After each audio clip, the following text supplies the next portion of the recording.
Progressives should not be afraid to deregulate. They should not be afraid to change the tax system when the current rules favor the 1% over everyone else. These are policy choices, and that hoping is not a good strategy. That things can get better if people actually care about it and want it to be better. Hi, and welcome to The Missing Middle. I'm Cara Stern. And I'm Mike Moffat. We know the housing crisis and the general affordability crisis is bringing down incumbent governments around the world. So today, we're going to talk about how they can fix it. But before we begin, a quick heads up. We're planning to do an Ask Me Anything episode. So please send us an email to missingmiddlepodcast@gmail.com with your concise question by December 11th. And don't forget to like, subscribe, and leave a comment. We'd love to hear from you.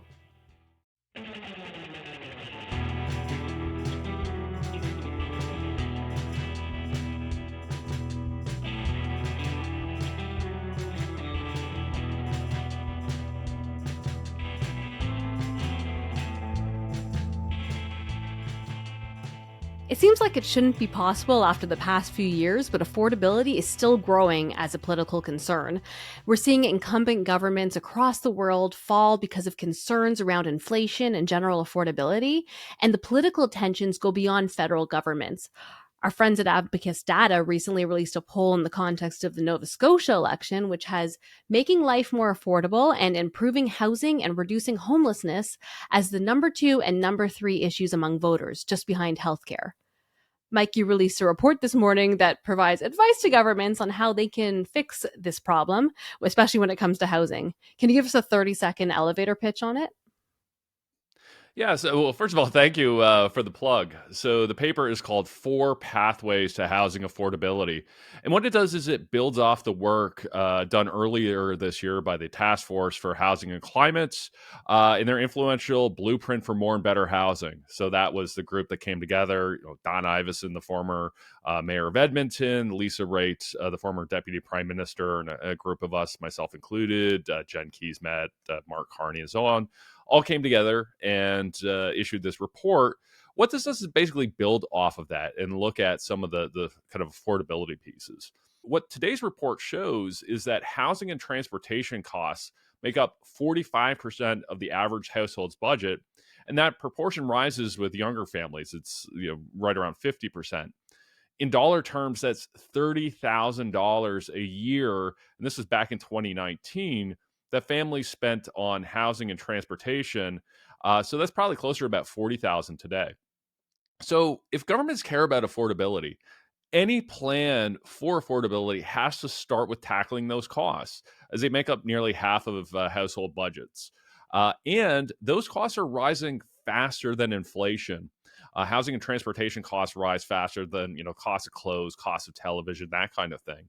So that proportion is only going to go up and up over years unless governments start to do something about it today. One of the arguments you make in the paper is that we should think of transportation costs as part of a housing-related expense. Tell us more. Yeah, it's a little bit counterintuitive, but it's not a new or novel argument. There's been groups all over the world, like the Center for Neighborhood Technology, who say that we actually should be including transportation costs in our housing affordability metrics. And the reason is really straightforward. Where you live massively impacts your transportation expenses by $10,000 a year or more. And we've got some research on this in the report.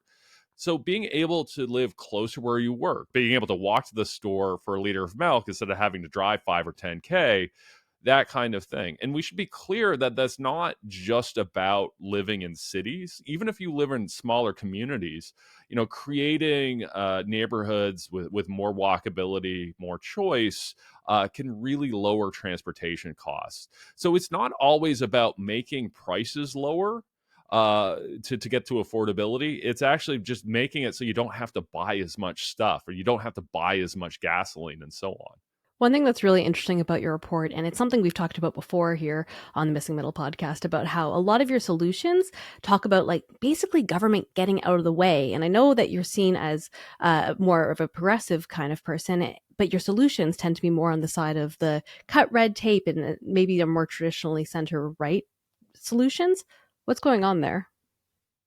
Yeah, it is kind of funny, and I will be the first to cop to this. That I consider myself a progressive, and I tend to look at progressive type solutions.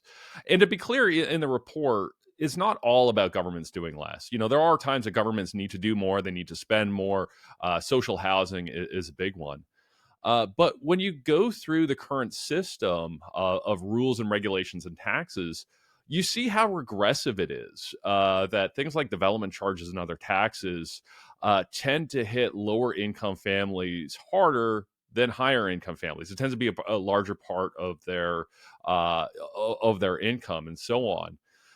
And this is something I think progressives get wrong. That progressives are always thinking in terms of more government, that kind of thing. But I think to be a progressive, what you should be caring about is things like inequality, right? Caring about the poor, caring about having everybody have a chance to succeed. And if you have a situation like we have in housing, where the current set of rules advantage the rich, they advantage the 1% at the expense of everyone else, then we need to get rid of those rules. So progressives should not be afraid to deregulate. They should not be afraid to change the tax system when the current rules favor the 1% over everyone else. It's always annoyed me when I see the number of progressives who feel like people who are very proud of being progressives, people who are very proud of feeling like that like they care about other people. And then I see what they're advocating for. I'm like, the results you're getting are not the values that you say you have. Like you're doing the opposite by being like, let's protect our neighborhood in all these very like liberal voting, NDP voting neighborhoods in Toronto. These like keep the green belt. We need to protect our land, keep our neighborhood the way it is. We don't want to have any change here. And they fight developers. And I'm like, this is not really as progressive as you think it is when you look at actual outcomes, but I guess they feel that way and that's what matters to them. Yeah, it's like protect the value of my $3 million home, and let's keep out the apartments. I get so frustrated. You see those line signs on people's lawns, and like everyone is welcome here, et cetera, et cetera. And then it's like, but we're not going to allow you to build an accessory dwelling units to have maybe a student be able to live close to a university. So yeah, it actually, there is a lot of hypocrisy that goes on, and I don't think it's everyone. I actually don't even think it's the majority of people, but there are these voices on the progressive side that kind of ruin everything for the rest of us who are really trying to make a more inclusive society. Let's go through those four pathways for maximizing housing affordability that you outline in your report. The first one to me is the obvious one, which is make it easier and cheaper to build so rents and new home prices come down just because we have more supply. Yeah, absolutely. There's a lot of rules that really inhibit building more supply. The obvious one is parking minimums. Actually, government legislating how many parking spots you need in a certain development, even if that development is close to transit and that kind of thing. Parking spots are expensive. You could be looking at $50,000 that you don't necessarily need to spend. They take up space. They're not great for the environment. To be clear, I'm not suggesting banning parking, right? This is not what this report is about, but it's basically saying let people make the land use decisions that work best for them. One of the other things that we look at, in Toronto, you have these angular plane rules. So they design these like high rises and they look like pyramids because we're so afraid of shadows. And we go, okay, well, what is our priority, right? Is our priority avoiding shadows? Is that somehow more important than creating housing affordability? So when you look at all of these rules, there are so many of them that have not just bad outcomes for affordability, but they have bad outcomes for the climate. They make buildings less resilient. Another big one that we look at is taxes and development charges. These make homes incredibly expensive. There are better, cheaper ways of building infrastructure. So we highlight some of those in the report. But so much of this, to be honest, is just governments need to get out of their own way, and they need to figure out what their priorities are and recognize that there are trade-offs, and going, okay, what do I care about more? Do I care more about shadows, or do I care more about, being able to build an extra 50, 100, 150 units in an apartment building and actually create some level of affordability? Yeah, I hope when people see that kind of like that pyramid shape, it's like where they have like kind of like the steps like that almost in the buildings a lot of the time. And I always think about like try to picture if that building was rectangular, how many more homes you would have. Like I think it's important to think of like the top half of the building, and it gives you a sense of like what's missing when we do it that way. And we have to understand, when you build a tower, like kind of ziggurat, there's more cement involved in that. Go back to like high school geometry, right? When you're doing, when you're looking at the perimeter of a shape, where, you got a square, it's got a relatively small perimeter relative to the area, and you've got this like ziggy zag line. It's got a big perimeter, which means that that's a lot more cement, that's a lot more exposure that you're having to build. There's a lot more materials that go into it, and so on. And that's a big theme of the report, that a lot of times we think of housing affordability and meeting our carbon objectives as being opposing things. But there are actually so many rules and regulations that not only make houses more expensive, they make them higher carbon. So we can actually improve the environment and improve affordability at the same time. These things don't have to be at odds with each other. Your next pathway to affordability, I thought was something that, I mean, it's something I think about a lot, which is transportation costs. I think people don't consider the cost of having to buy a car or a second car when they move farther away from the city, and all the costs that come with you just using a car more often versus if even if you have one in the city, you might not be using it every single day and going as far as you would otherwise. And there's also like the costs, like the personal costs in terms of the time you spend in the car on top of the maintenance and everything that comes along with that. Your second pathway reads slowing property tax increases and shrinking transportation costs by legalizing building in convenient places. And I was wondering what property taxes have to do with transportation costs. Well, they both have the same the same cause of driving them up, and that's our inability to build in convenient places. So and cities are addressing this. So we're seeing my hometown of London legalize in many areas of the city, legalizing 4-story stacked townhouses. So, and to be clear, what the paper is advocating for, or what is not advocating for, is hyperdensity. We're not saying, okay, we need to build these massive towers everywhere, but it's allowing gentle, kind of family friendly, child friendly density, where you can build a 3 or 4 bedroom home on kind of existing plots of land. So it's just using land better, and it's just designing our cities better. So I live in a neighborhood right now in Ottawa that's over 100 years old. And, back then you had corner stores, right? You had different types of mid-rise apartments with single detached homes, and you had retail on corners.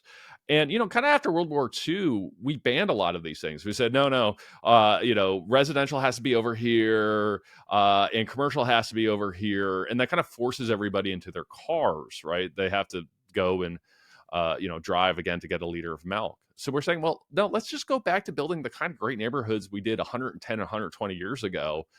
Let our kids be able to walk to the corner store if they want to get a popsicle, right? It's better for transportation costs. It's just a better quality of life for our kids. They get a little bit more autonomy. But that also helps with property taxes, because when we build stuff out further and further away from each other, that's more roads we have to build. That's more sewers we have to build and maintain. So if we can create the kind of gentle density that, again, we did 100, 110 years ago, that would go a long way. And we know that people like these neighborhoods. It is hard in the neighborhood I live in, it's hard to find a house under $2 million, right? Like, people love these neighborhoods. So it's like, why don't we just go back and allow builders and developers to build the types of neighborhoods that we know people want, because they're paying a massive massive premium for it. So it's all about allowing these kind of mixed use neighborhoods, these walkable neighborhoods, and getting rid of all of these rules that we put in the last 70 to 80 years that have prevented us from building that kind of thing. Yeah, I totally get that not everyone wants like city life, and there's lots of people who enjoy suburban life. But I don't see how it's undesirable to have the option to not drive everywhere. And it boggles my mind when I see people protesting things like coffee shops or little convenience stores that are in residential neighborhoods, and it happens every so often. It pops up in the news. I don't understand how it makes a neighborhood less livable to have the option to walk somewhere. And I always think about how important it is for like our youngest residents, as you mentioned, like the kids to be able to walk somewhere and actually like you said, walk and get a popsicle somewhere, or just have the options to not have to be driven everywhere by their parents, but also our oldest residents, because there's a lot of seniors who can't or shouldn't be driving anymore. And if they had the option to not drive, maybe they would take that, because it's like a lot of people feel uncomfortable driving, and or maybe they're just not as good as they used to be, and it would make our roads safer too if they just had the option to not have to drive every single time they wanted to do every little errand.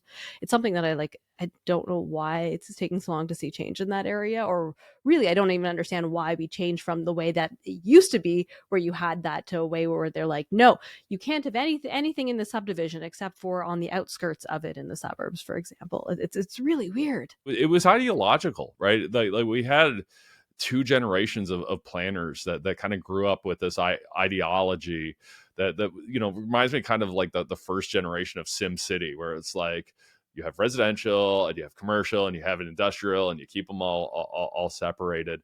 There was no reason to do that beyond ideology, and I think we're now finally realizing the cost of these beliefs. And maybe in fact people understood what they were doing 110 or 120 years ago with the kind of streetcar neighborhoods and legalizing that. And again, this is not saying that we all have to live in those kinds of neighborhoods. This is just about legalizing them, right? If you want to live in a small town, you can still live in a small town. You want to live in a high-rise apartment, you can live in a high-rise apartment. But it's just about creating regulatory structures that allow people to live in the kinds of neighborhoods that they want to live in. More options. I love more options. Makes people happy.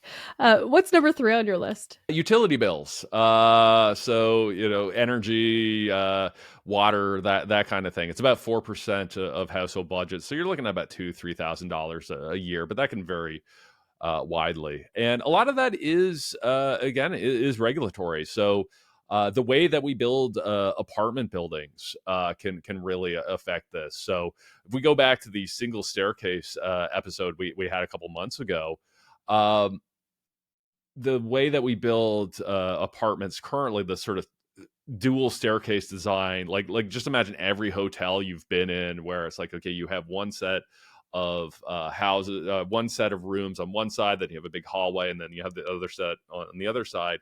When you build apartments like that, you never have windows on opposing sides of each other, right? You just can't, because there's a big hallway through. But in most of the world, they've legalized single staircase, smaller single staircase apartments. So you have a staircase in the middle, and you can have, say, like 4 apartment units in each corner, or you can have these side units. You can actually start getting cross breezes. You can open windows on either side. The rooms don't get as stuffy. You can have more of the units facing the sun. So that way in winter, you can get kind of natural solar heating that way. We force our builders and developers to design very inefficient structures, which raise the cost of heating and cooling. There's other things that we do regulatory wise. So we often, depending on the province or the municipality, it can be difficult to do rooftop solar. There can be rules around it, heritage rules, that kind of thing. But as well, some places, if you're generating excess electricity, you can sell it back to the grid. And that actually helps you finance these systems. But in other places, you can't. And in the places that you can't, the economics of it just don't work as well. You just don't get the payback necessary to build these things. So by deregulating there, by allowing people to sell their electricity back to the grid, you can get better uptake in solar. because the cheapest kilowatt hour is the one that you don't have to buy, right? It's the one that you can kind of generate yourself or save through efficiency. So again, and that's a big theme of the report, is not necessarily about driving down market prices, but rather it's creating the conditions so people don't have to buy as much stuff to begin with. Your final pathway to affordability is something that I don't even think we've ever touched upon on this podcast. It's not talked about very much. And it has to do with homeowners insurance and maintenance costs. And I hear a lot of homeowners complain about how much these costs are going up. We've seen stories out of the US, especially, about large parts of Florida being just completely uninsurable now because of storms and floods, in parts of California that are no longer affordable due to wildfires.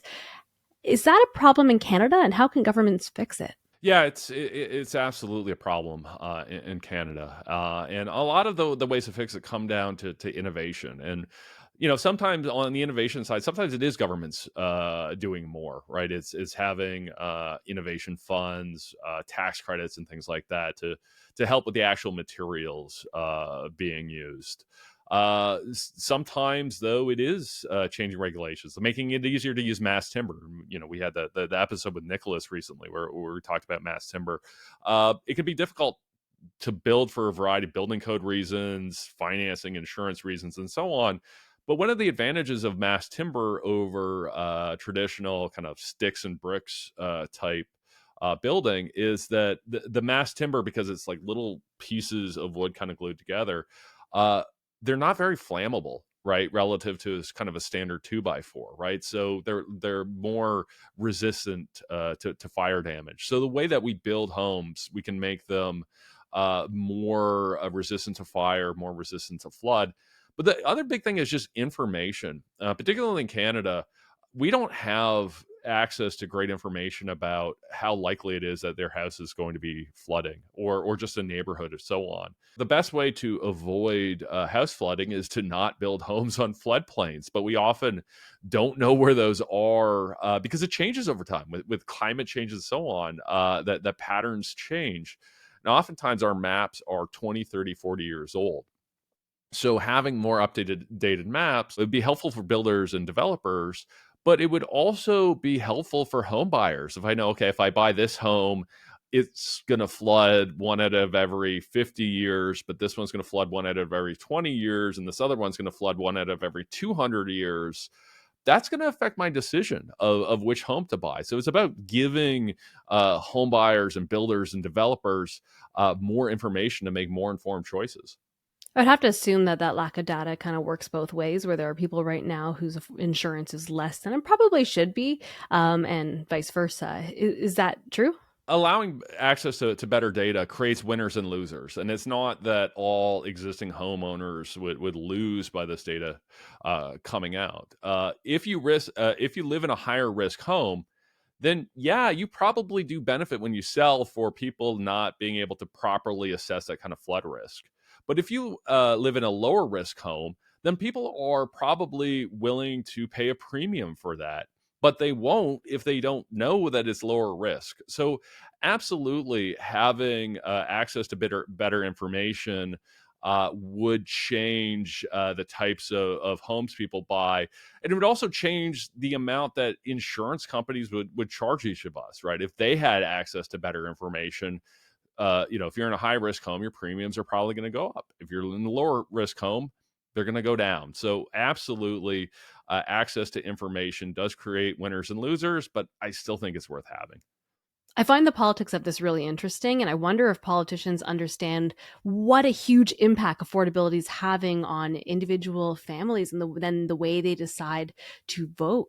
I know we talked about the Abacus data earlier, but we do see this in poll after poll and election after election, that this is what people are thinking about. And it makes sense because it's what Canadians are feeling on a daily basis. They look at their bills, it's hurting their own households, their families, it's hurting businesses, it's making it harder to just access a middle class lifestyle in Canada at this point. Do you have any idea if any politicians are like starting to really get that? Yeah, so I would say yes and no. So I do think they understand the effect that affordability and inflation have on electoral outcomes. So I think they get that. I think the part that they miss is they tend to assume or just act like the solution to this is just hope for better luck. Hope that the Bank of Canada or the Federal Reserve kind of solves the inflation problem. So a lot of times you have governments trying to either get ahead of inflation on elections or maybe postpone elections until the inflation is over.